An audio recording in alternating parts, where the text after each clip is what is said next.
coi phai đó về liềm đòn đo về pin lại khô màu tô đẹp cái tô đẹp anh con đằng này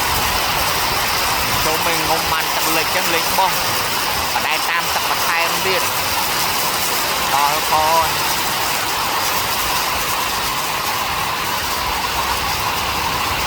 ô đó phải làm tô thôi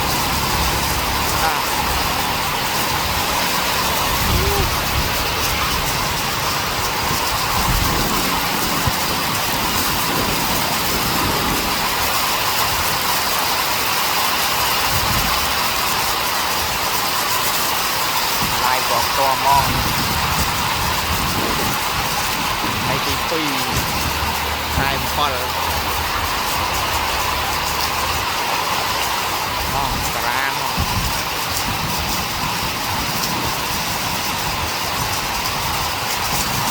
trời ơi gram đó con nào con này sao đây lại pin tắc pin đây ông ơi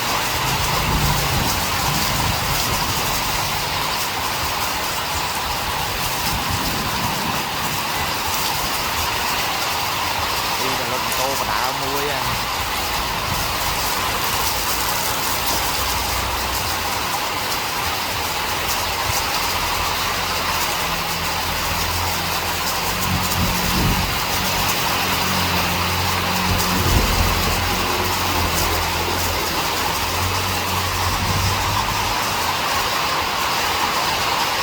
đôi từ một đây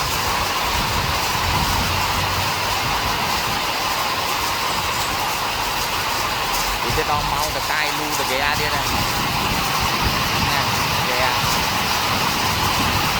cái làm thế hay đồn cay đi đâu con